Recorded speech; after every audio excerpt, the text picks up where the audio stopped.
ہے کہ جب حضور مسجد نبوی سے باہر نکلتے ہیں تو آگے حضرت عمر و ابو بکر رضی اللہ تعالی عنہما کھڑے ہیں، چہرے کے اوپر عجیب اداسی ہے۔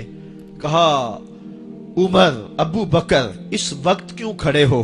عرض کی حضور بھوک نے گھر میں ٹکنے نہیں دیا، ہم نے چاہا حضور کا چہرہ دیکھ لیں تو کچھ پیاس بجھ جائے، کچھ بھوک مٹ جائے۔ حضور نے فرمایا میرا حال بھی یہی ہے، جس چیز نے تجھے گھروں سے نکالا ہے وہی چیز مجھے گھر سے نکال لائی ہے۔ چلتے ہوئے حضرت ابو ایوب انصاری کے گھر کے قریب سے گزرے،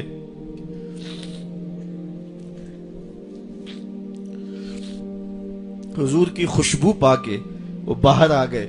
عرض کی بندہ نواز آج میرے مہمان نہیں بنتے؟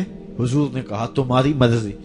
گھر لے گئے، چٹائی بچھائی، حضور کو بٹھایا، گھر والوں کو بکری کا بچہ ذبح کر کے دیا، کہا جلدی جلدی کھانا تیار کرو، میرے آقا کو بھوک لگی ہوگی۔ یہ کہہ کے واپس آئے، حضور کے پاس بیٹھے، نظر چہرے پہ پڑی تو گھبرا گئے۔ نکاحت کے آثار اتنے واضح تھے کہ سمجھ آ رہی تھی کتنے دنوں سے حضور نے کچھ نہیں کھایا۔ اٹھ کے باغ میں چلے گئے، کھجوروں کا خوشہ توڑا، حضور کے سامنے رکھا، کہا بندہ نواز جب تک کھانا تیار نہیں ہوتا یہ کھجوریں تناول فرمائیں۔ تھوڑی دیر کے بعد کھانا دسترخوان پہ لگ گیا، حضور سے عرض کی گئی حضور آئے کھانا تناول کر لیں۔ حضور نے دسترخوان پر تشریف فرما ہو کر کے حضور نے کپڑا اٹھایا تو حضور نے جب دیکھا کہ کھانا ہے تو حضور نے ایک روٹی لی اور چند بوٹیاں اٹھائیں اور ایک خادم کو بلا کر کے کہا جاؤ ہمارے گھر دے آؤ، میری بیٹی فاطمہ کتنے دنوں سے بھوکی۔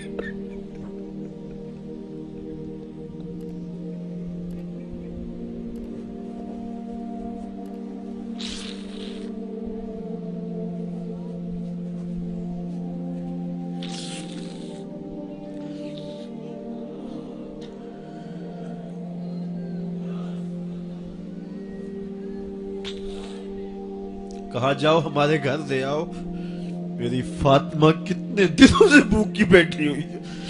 مال کے کونین ہیں گو پاس کچھ رکھتے نہیں، دو جہاں کی نعمتیں ہیں ان کے خالی ہاتھ میں۔ آپ کو پتا ہوگا کہ جب میرے رسول کا انتقال ہوا ہے، حضور کا وصال ہوا ہے، تو حضور کی ایک زرہ ایک یہودی کے گھر میں گروی رکھی ہوئی تھی، حضور نے زرہ رکھ کر کے اس سے قرض لیا ہوا تھا۔ یہ اسلام کی غربت کی کہانی ہے، اور پھر اللہ نے اسلام کو امارت کے رنگ بھی دیے۔ آؤ تمہیں کہانی سناؤں، حضرت عدی بن حاتم روایت کرتے ہیں، صحیح بخاری میں روایت ہے۔ یہ حاتم تائی کے بیٹے ہیں، کہتے ہیں میں حضور کی خدمت میں حاضر ہوا، ایک شخص آیا کہنے لگا حضور غربت نے میرا برا حال کر دیا ہے، اور اس نے شکایت کی غربت کی، پسماندگی کی اور اپنی معاشی بدحالی کی۔ پھر ایک شخص آیا کہنے لگا حضور میرے پاس دولت تو ہے لیکن میں نے جس منزل پہ جانا ہے راستہ پر خطر ہے، تو میرے لیے کیا حکم ہے کہ میں کیسے راستہ طے کروں؟ تو یہ دو لوگوں نے یہ باتیں کی تو حضرت عدی کہتے ہیں کہ حضور نے روئے سخن میری جانب موڑا اور میری جانب مخاطب ہو کے کہا عدی تو نے ہیرا دیکھا ہے؟ عدی کہتے ہیں میں نے عرض کی حضور دیکھا نہیں، سنا ہے، ہیرا یہ شہر ہے عراق کا۔ تو حضور نے فرمایا عدی تو نے ہیرا دیکھا ہے؟ میں نے کہا نہیں حضور دیکھا نہیں، اس کا تذکرہ سنا ہے۔ فرمایا عدی اگر اللہ تجھے زندگی کی مہلت دے تو ہیرا سے ایک خاتون چلے گی، تو اپنی آنکھوں سے دیکھے گا اور مکے تک پہنچے گی اور اللہ کے گھر کعبہ کا طواف کرے گی، اور اس کو ہیرا سے لے کر کے مکے تک اللہ کے علاوہ کسی کا ڈر نہیں ہوگا۔ کہتے ہیں کہ میں نے دل میں کہا کہ پھر بنو طے کے ڈاکو مر گئے ہوں گے جنہوں نے عرب کے اوپر روب ڈال رکھا ہے، تو وہ تو پھر ختم ہو گئے ہوں گے۔ کہتے ہیں میں بھی سوچ ہی رہا تھا کہ حضور نے مزید میری حیرت میں اضافہ کرتے ہوئے کہا عدی اگر تجھے اللہ نے زندگی کی مہلت دی تو تو دیکھے گا کہ کسرا کے خزانے تیری جھولی میں ہوں گے۔ تو اس دور کی سپر طاقت تھی۔ میں نے کہا حضور کسرا بن ہرمز حضور نے فرمایا ہاں کسرا بن ہرمز. کہتے ہیں کہ حضور نے پھر فرمایا دی اگر تو زندگی پائی تو تو وہ دن بھی دیکھے گا کہ ایک شخص زکوٰۃ کی رقم لے کر کے، زکوٰۃ کی چاندی لے کر کے، زکوٰۃ کا سونا لے کر کے نکلے گا اور اس کو کوئی زکوٰۃ کا مستحق ہی نہیں ملے گا. حضرت عدی بن حاتم کہتے ہیں کہ پھر میں نے وہ منظر اپنی آنکھوں سے دیکھا کہ ہیرا سے ایک خاتون چلی اور مکے تک پہنچی اور امن ایسا تھا کہ اس کو اللہ کے علاوہ کسی کا ڈر نہیں تھا. پھر وہ لمحے بھی میں نے دیکھے کہ کسرا بن ہرمز کے خزانے مسجد نبوی کے باہر پڑے ہوئے ہیں. تو کہتے ہیں تیسری چیز میں دیکھ نہ سکا اور میں نے لوگوں کو کہا کہ یہ میں تو نہیں دیکھ سکا، میری شاید زندگی وفا نہ کرے، اور اگر تمہاری زندگی وفا کرے تو تم دیکھنا میرے آقا نے جو فرمایا تو 2 باتیں تو پوری ہو گئی ہیں اور تیسری بات تم دیکھ لو گے.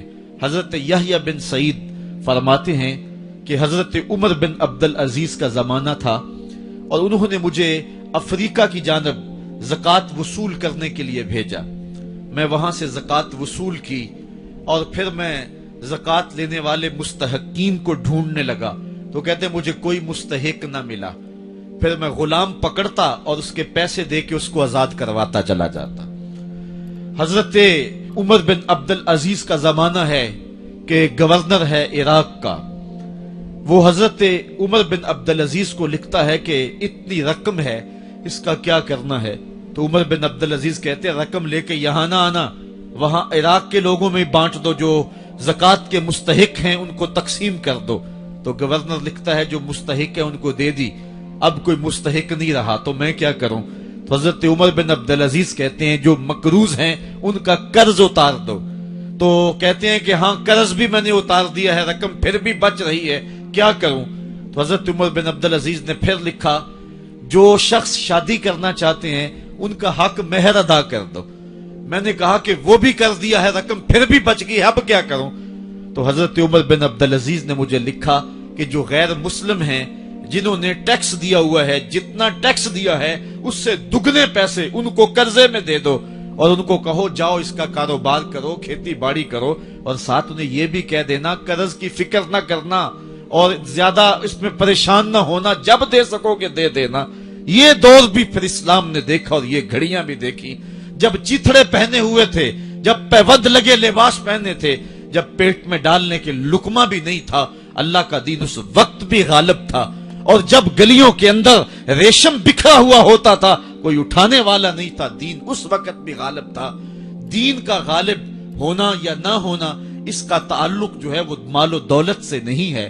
اقبال کہتا ہے کہ زوال بندہ مومن کا بے زری سے نہیں، مومن کا زوال بے زری سے نہیں ہے بلکہ اس کا سبب کوئی اور ہے. وہ سبب ڈھونڈنا ہے کہ ہم دنیا میں رسوا ہو کے کیوں رہ گئے، ہم زمانے کے سامنے تماشا کیوں بن کے رہ گئے. آج نبی کی امت پوری کائنات میں رسوا ہو کے کیوں رہ گئی. آج ہمارا تماشا دیکھا جا رہا ہے، آج بھوکے کتوں کو ہماری بیٹی اور بہنوں کے اوپر چھوڑا جا رہا ہے اور اس کا تماشا دیکھا جا رہا ہے. کیا ہم نے یہ دن بھی دیکھنے تھے؟ ہم نے سراغ لگانا ہے.